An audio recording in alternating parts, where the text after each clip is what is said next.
What in the world is going on here? What are you doing? What's up, honey? I'm just getting my stuff ready for the Great American Triathlon. Okay. It's in July, remember? Yeah. What are you doing July 16th? Because I'm going to need some crew. I'll get back to you on that. Where are we going? In this section, we're going to do an overview on the gear you need, what you need minimum, what you can get away with, and what would be nicer on the day. So I have a selection of gear here. We're just going to talk about it real quick. Here's the gear I used in my first Eppies event. All you need really.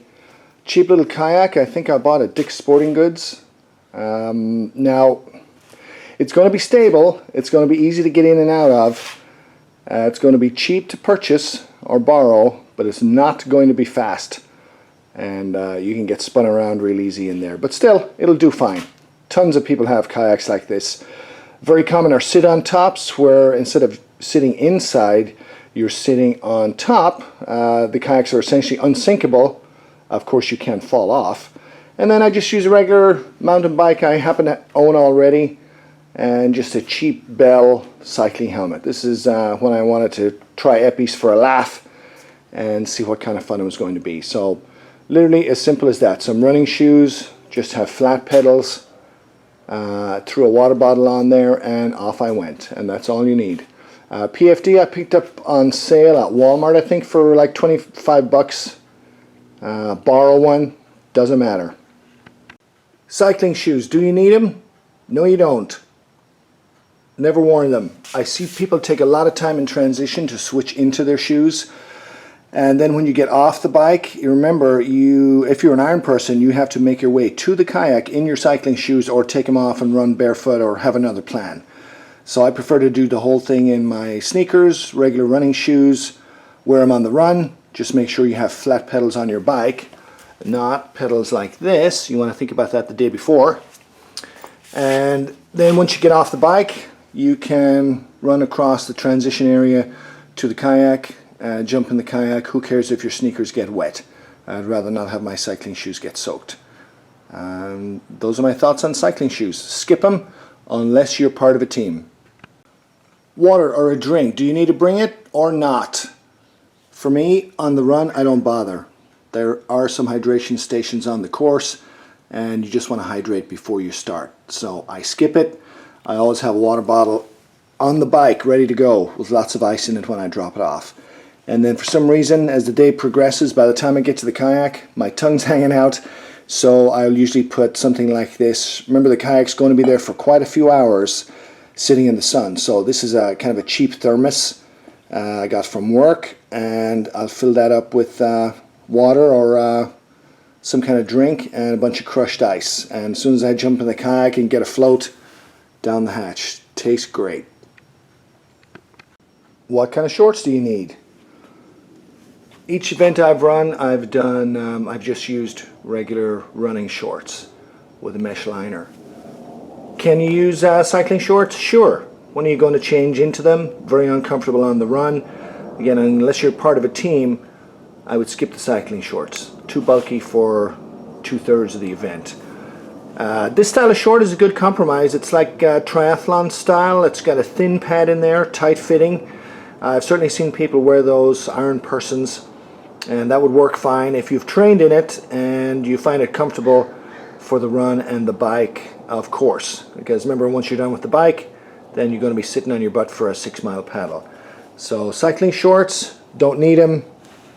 Yes, if I'm part of a team, I'm only doing the bike leg, sure. Iron person, if I have them and I've trained in them, yes, I would use triathlon shorts. How do I carry my phone? On the run section, I like to use this. It's a waist pack. It holds tight. It doesn't bounce. Mesh on the back holds my phone and ID and my car key. And when I get to the kayak, I throw it all in here, a waterproof box with a lead on there. So if I tip over, I don't lose everything. And likewise, if it gets wet, my phone isn't going to be destroyed. You could certainly use something like this and carry it the whole way. But if you have a phone on the water leg, you better be in a box. And I also like to bring ID and a credit card just in case. case I wreck and I end up walking or have to borrow someone's phone and call for help. But if you're in the kayak at the end, you better have a provision made for protecting your phone. Okay, here's what I'm going to wear on the run, along with clothes, of course. Just some simple running shoes, waist pack. I like that because I can put my ID in there and a phone. I usually carry ID, maybe a little bit of cash and a credit card just in case. And a hat. Travel light, there's water on the course, so usually for the run I don't get too thirsty anyway. But then when I get to the bike exchange, I will have a bottle of ice cold water on the bike when I drop it off in the morning. So helmet, mandatory. Water, you better have it. I'm also going to carry a puncture repair kit and a little pump. I figure if I get a flat, so what if it takes me 5 or 10 minutes, it doesn't ruin the whole day. I'm going to have an extra tube in there, a lot quicker than patching a flat. And then once you get to the kayak section, helmet is mandatory, so you can just leave your bike helmet on. You need a PFD, mandatory. Usually I'm really thirsty by the time I get here. The day's getting later, it's quite hot outside, so I have a thermos I fill with ice and Gatorade or water or whatever. I also have a little waterproof bag, so as soon as I get off the bike and run across the bridge, I'll throw my phone in there, and I have a little leash so it's secured inside the kayak. Remember, you want to dress as if you're going to fall in, so if you're carrying a phone, you better make a provision for that. So there's my race day gear, more or less ready to go. I may or may not use this bike, but whichever bike I use, I'll have a cycle repair kit and a pump on there. There you go.